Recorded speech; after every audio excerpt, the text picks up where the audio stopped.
Welcome to the Super Eagles Watch podcast, powered by HotSports, the official media partners of the Nigeria Football Federation. I'm sure you are surprised. Yes, it happens once in a while. I'm sitting on this seat today and I'm anchoring this show. Thank you for joining us. But of course, we like to start where we stopped the last time to take you to Germany and talk about Bayer Leverkusen. And of course, the Nigerian interest in Bayer Leverkusen, Victor Boniface and Nathan Teller. Both players, Super Eagles players, are just one game away from being champions of the German Bundesliga. And guess what? Just a few days ago, Victor Boniface and Nathan Teller were in good mood and good form for Bayer Leverkusen in the UEFA Europa League. Victor Boniface actually scoring one of the goals in the 2-0 win for the Germans.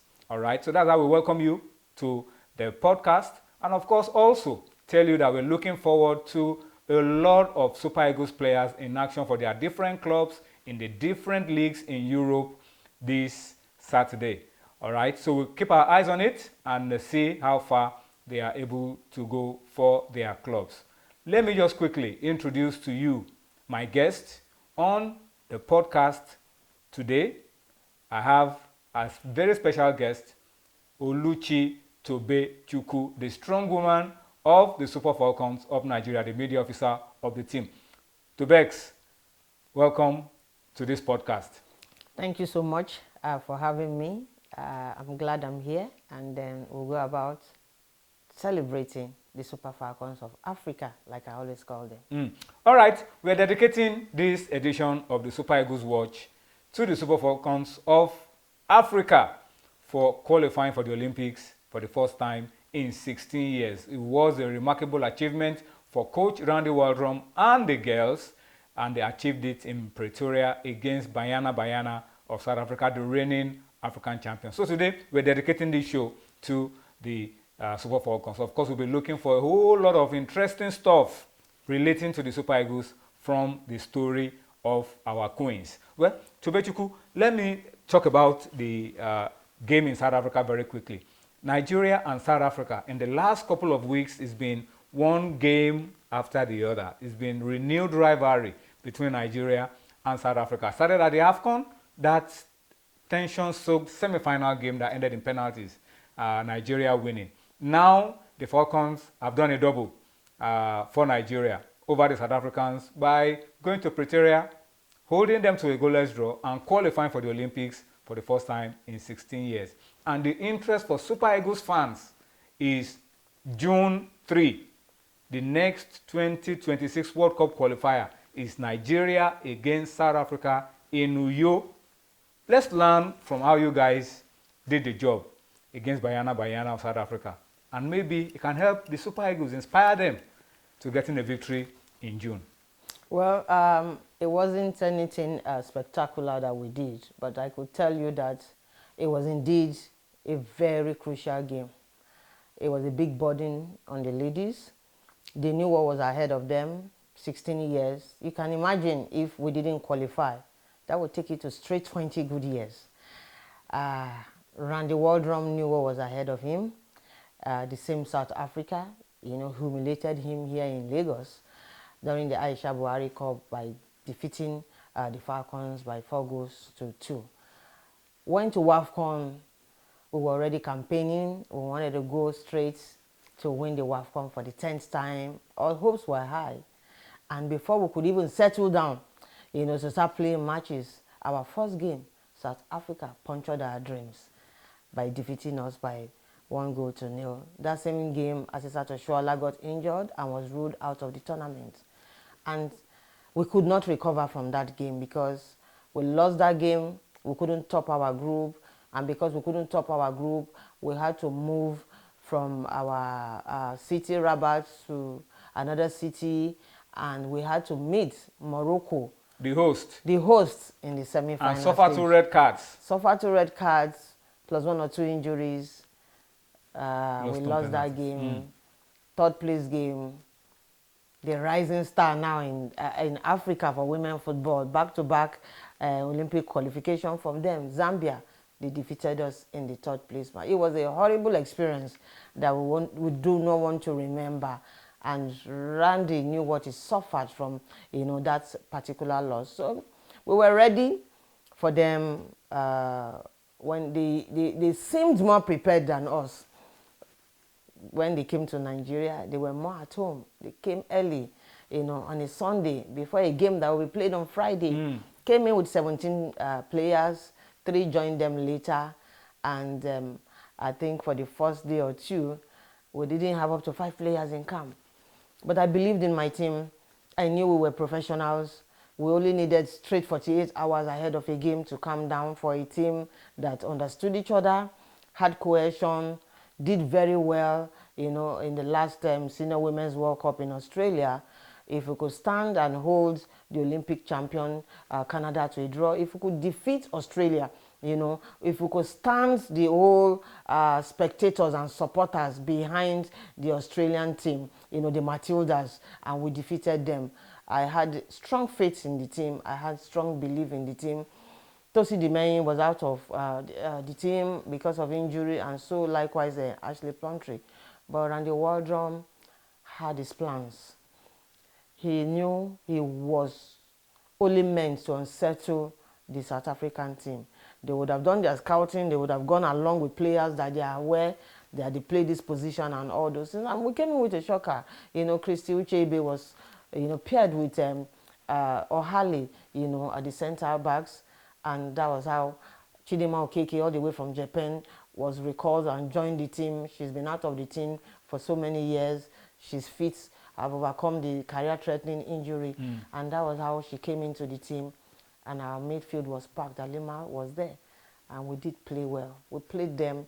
A lot of Nigerians might not be happy. They only think about scoring goals. But let them not forget that the opposition, they have a coach too. They are studying your team the way you are studying them. They want to counter every move you make. But at the end of the day, we were able to win that match by 1-0, thanks to Rashidat Ajibade's spot on with a penalty kick. And I can tell you that the inclusion of Chinwendu Iheozo from Mexico made a big deal for us. The difference was clear. She reminded me of Daniel Omokachi, the bull. She was everywhere. She had the strength. She disturbed their defense, and that kind of unsettled them. And when we went back to Pretoria, we went with the same team list. The first 11 started. So it was like continuing where you stopped. Where we stopped in Abuja. Yes, when Tony Payne came in. In fact, when I got to the pitch, and I saw that the pitch was smaller than Abuja, our Moshood Abiola Stadium, I knew we had an edge. Ask me why. I knew their strength was in the wings. I knew they love pace. Tembe, Catalana has a pace. All eyes were on her. You won't get that pace. Nobody will allow you move in a small pitch like that. A compact pitch. It's a compact pitch. Christy Ucheibe was there to hold her down, and Chidinma Okeke. After the first 15 minutes, they played well. They had a lot of dribbles. They had a lot of support from their fans. But my mind was at peace because all their dribblings and ball possession were not threatening. It was in their own half. So you play the ball in your own half. For as long as you want, no problem. A draw will see us through. If we have the opportunity, we'll score. We had 2 begging chances that we could not utilize. It was a tough game. They never believed, they never expected that they won't qualify for the World Cup. They thought the 1-0 defeat for the Olympics was positive for them. They were going to come back to their own home ground and deal. They were actually boasting that within a few minutes they would cancel the 1-0. They did that, but you can't boast like that when you are dealing with 9-time champions of Africa. You can't boast like that. Football is 90 minutes. When you go down there, and I was happy Super Sports was showing the match, and I knew my players were going to go there to express themselves. We had the best goalkeeper in Africa, for God's sake, and I knew that every player of the Super Falcons had not experienced the Olympics except Tochi Oloyi, the veteran goalkeeper that we have with us. So I know that they will do everything possible. Most of them, they've been in WAFCON 2 or 3 times. They've gone to the World Cup. They want to top their resume by also participating in the Olympics. And that was what they did. And it actually worked for them. They held the South Africans. The midfield was jam-packed. They did everything possible. When it was time for saves to be made, Chiamaka Nadozie was there. And at the end of the day, we broke the jinx, 16 years jinx. We qualified for the Olympics. I must say a big congratulations to myself, to my captain, Rashida Tajibade. She deserves it. She has leadership quality. And I knew the burden she was carrying just by watching her. I knew how Randy Waldron was walking around. I knew he wanted, to make a difference. He wanted to go to the Olympics, and he did get it. I must say a big thank you to the president of the Nigerian Football Federation, Ibrahim Gusso. Alaji had done everything to make sure that we are comfortable. We were sent back to our normal hotel that we normally stay, residence in Bolton White. Did everything for us to make sure that we broke that jinx. And I'm happy that we were able to reciprocate by qualifying for the Olympics. Well, this is a Super Eagles Watch podcast. Yeah. So we want to relate your story and the story of the Super Falcons to that of the Super Eagles of Nigeria. There are some similarities between what the Super Falcons were able to do and they've been able to do during these qualifiers, even before now, and then what the Super Eagles were able to achieve as well at the last Africa Cup of Nations. It looks like the teams, both teams, were built on solid defensive play. You don't give too much away. You don't concede goals. You stop your opponents from getting a chance to shoot or to score while you try to get your own goals. For a long time now, the Falcons have not conceded. Against Cameroon, you didn't concede. Against South Africa, you didn't concede. Looks like Randy Waldron has mastered this team and has built them up defensively. Going into the Olympics, he's talked about how he now wants to inject some force into the attack so that while the team is solid defensively, they are also able to go forward and get goals, just like the Super Eagles of Nigeria. I totally agree with you. I mean, it takes time. What a coach needs is patience. Every coach knows what they want. They want to up their resume. Let's forget results. They are there for a purpose too, apart from the team. They want to do so well that even if they are leaving the team, clubs or countries will come running after them. No coach wants to lose.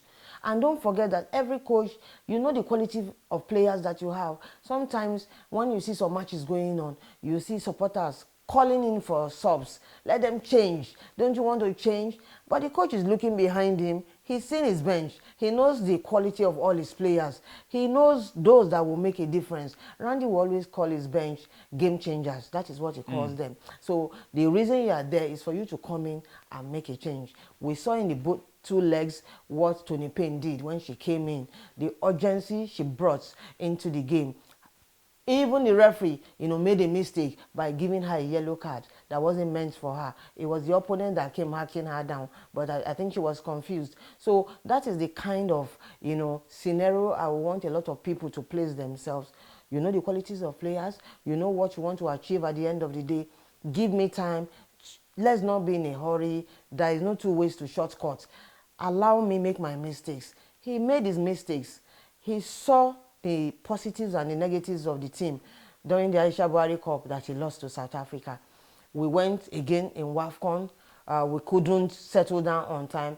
They took their chances. Ajibade was able to respond once. We lost by 2-0 to 1. If Asisa Toshola is injured and is not in the team, do we have alternatives? And that is the stage the coach is in right now. He's happy with what he saw Chinwendu Ihezuo play. If she's not there, who can go there up front too and do the damage? So it is the alternatives we are looking at now. It is how we go there, we can defend very well. Tosi Dimeni is there, Ashley Plumtree is there, Chidema Okeke has also solidified in the team. We also have other players, yeah. Alima Tainde, defensive midfielders and all those ones will bring in our experience. So Aloze is also there, at the right hand. So what can we do to complement the fine defense that we have? We need to score more goals. These players, they score very good goals in their club sides, but when they come to the national team, they kind of find it pretty just difficult. Like the Super Eagles. Just like the Super Eagles. And the difference is that with your club mates, you are there all through the season. Every day. When I hold the ball, My teammate knows where he needs to run. I don't even need to look You at train that together place. every day. You see yourself I don't every even day. need to look at that direction before I throw the pass to that person. It isn't like that with the national team. You don't train together always, and you come from different clubs, different mentality, philosophies, temperaments, and things like that. It is understanding and a little patience. But what I know, and I was so impressed with what I saw with the Super Eagles too in the last AFCON. Nobody believed that they could get to that stage. And I can tell you, the South Africa will not leave their selves like that. They will want to do everything to avenge that. To defend their title? To defend their title. At the WAFCON. At the WAFCON. You know, I'm talking about the male team, the Bafana, you know, against Super Eagles. When we meet them next, they will not forget their loss. They would want to, they are wounded. Will it be 3-time lucky for Nigeria?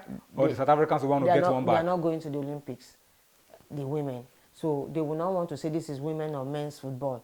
It's South Africa against Nigeria. Wow. That is what is. So the rivalry continues. The rivalry continues. Uyo, June 3, 2024. Yeah. Amazing. Well, before we wrap things up, to Bex, let's talk about the Olympics. The last time we were at the Olympics was 2016, and the men got us the only medal of the games for Nigeria. That was in 2016, Rio. Samson Siasia leading the Olympic team to bronze. You are going to the Olympics. Unfortunately, the men are not going. It will have been an opportunity for us to see a few young players who could become Super Eagles regulars or pillars in the Super Eagles going forward. But the men are not going. The women are going. Is there some pressure on the Super Falcons to emulate what Samson Siasia did? Beijing 2008, he won silver. Rio 2016, he won bronze. Is there some pressure on Wildrum, the Falcons, your team, to go out there and get something for Nigeria? If you observe Randy is a very conservative person. He will tell you, I will take one game at a time. And our group is really tough. Spain, Japan, Brazil. Not tougher than what we had in the World Cup. I can tell you, if it is with opposition, I can tell you that I'm really not scared. With good preparations, we have quality. The team is blessed with good individual players and team players. So if we have a good preparation, Brazilian team, they are not the Brazilian team that we know of yesteryears. The world champion Spain? Spain, it's there, and Japan. We played Japan some friendly match some months before the WAFCON. Well, I told you, you know, before we came on board that it was a game that I felt we could win, but traveling logistics, you travel from 3 days of travel. 3 days of travel, you get there, and some players even came in that night before the game. Everybody, they were fatigued. Asisa Toshola was not also in that particular team. So at the end of the day, we lost by 2-0. It's an experience for us. Randy has the tips. He knows players. We're going to study. We'll have a good video analyst with us. And with the experience that we've also gained in Australia during the last World Cup, I think we stand a good chance of qualifying from that group. Remember, it's not like the World Cup that you have so many countries. This is just 12 teams. 12 teams, 8 to go. Into 3 groups. Into 3 groups. And there is opportunity for 2 teams placed third. So really, it could be a good chance as well for Nigeria. We stand a very good chance of qualifying. And I'm sure once we cross that hurdle, we want to go out there to make records. All right. So thank you so much, Tobex. Once again, we're dedicating this special edition of the Super Eagles Watch podcast, sponsored by HotSports, the official media partners of the Nigerian Football Federation. We're dedicating this to the Super Falcons, not of Nigeria alone, the Super Falcons of Africa. And we believe they will go to the Olympics and do Africa and Nigeria proud. All right, you know what to do. We'd like to hear from you. The feedback platforms are showing on your screen, on X, on Instagram, on Facebook. The channels are there for you. Please go out there, make your comments, and let us know what you think about the Super Falcons and how far you think they will go at the Olympic Games in Paris later this year. Thank you for watching. Be good. We'll see you some other time. Bye.